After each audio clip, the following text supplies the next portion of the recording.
Do you believe in curses or spells? Do you know what jinx means? Find out the connection to a character in a musical and a possible link to Greek mythology. Watch out for the meanings of other interesting words along the way. But first, do subscribe to The English Nut. Thank you.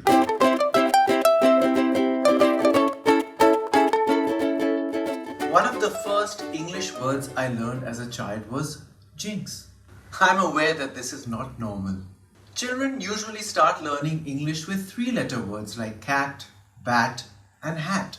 But I was initiated into the language with this four-letter word. The reason? Our family apparently had a jinx on it, specifically a travel jinx, as I heard my mother often say. And it was not without reason that she said it. Whenever our family went on trips, something or the other went wrong. A jinx is like a curse or a spell. I don't think my mother really believed in these things, but at the same time, she would say there must be something to it. It was too much of a coincidence that things went consistently wrong on our trips. My earliest experience of the jinx was at age 3. I feel like I remember the incident vividly, though it is probably from the million retellings of the tale by my family over the years that have hardwired it into my brain. My mother, brothers and I were on a train journey from Chennai to Kolkata. At a tiny station in the middle of nowhere, our train was halted by agitators who had called a wildcat strike. Road and rail movements would remain blocked till their demands were met. We were stuck in the train without proper food for days. The train was getting filthier and filthier, and no end to the strike was in sight. My brothers and I were really young, so it was tough for my mother to manage things under these circumstances. Eventually, she planned and led a daredevil escape by truck in the dead of night. The four of us, along with some other passengers who decided to join us,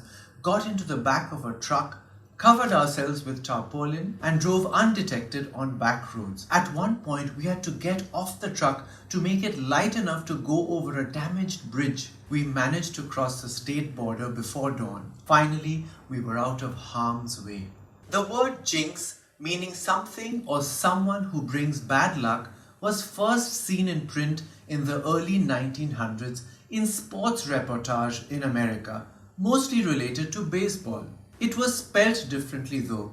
To quote a 1904 article in the Los Angeles Times, anyone who can furnish reliable information leading to the conviction of the miscreant who put a jinx on the Los Angeles baseball club's batting eyes last spring will receive a free pass for the rest of the season by advising manager Morley.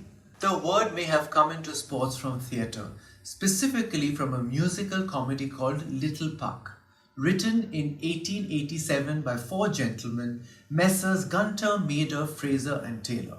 A word about the word Messrs. It is used as a plural of Mr. It came into English in the late 18th century as an abbreviation of the French word Monsieur, the plural of Monsieur, meaning Mr. Messrs is not commonly used except in the names of firms that are partnerships of multiple men. For example, Messrs. Gupta, Ghosh and Company is owned by Mr. Gupta, Mr. Ghosh and others. M/S is the abbreviation for Messrs. You may come across a signboard, for example, that says M/S Paul and Co. That stands for Messrs. Paul and Company. Back to the play we were discussing, Little Puck. It is a mashup of two books by British novelist F. Anne Stay, Vice Versa, and A Fallen Idol. Perhaps this is where Bollywood filmmakers got the idea of lifting the plots of two movies to create a third one. One of the characters in Little Puck was called Jinx Hoodoo. Hoodoo, a variation of the word voodoo, was in use at least since the 1890s to mean someone or something that brought bad luck. Jinx was a regular first name with no such connotations. In the musical, the character Jinx Hoodoo was the one who brought bad luck. After watching it, people started transferring the sense of hoodoo or voodoo onto the first name Jinx. By 1910, the spelling of the first name changed to JINX, Jinx, and it went from being a proper noun to a common noun. This is attested by a book on baseball that came out that year, The JINX, Stories of the Diamond. Author Alan Sangri wrote, "By the bones of Mike Kelly, I'll do it.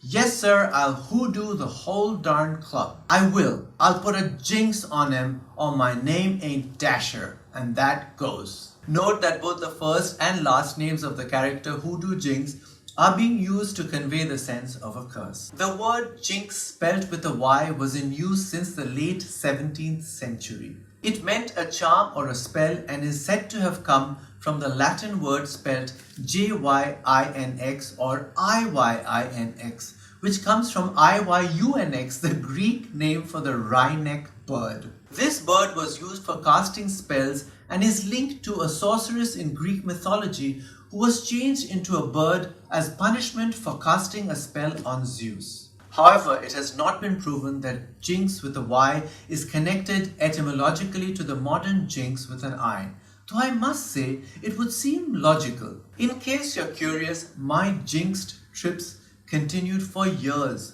being detained by the immigration police at Frankfurt Airport, getting robbed in Cannes, having to turn back from halfway across the Atlantic on my way to New York as 9/11 struck while I was mid-air. In fact, on one of the airlines involved in the tragedy. I could go on. If you know any other interesting examples of jinxes, do write them below. And do subscribe to The English Nut on YouTube. Ring the bell as well to get notifications of every new video. I'm The English Nut. Bye for now.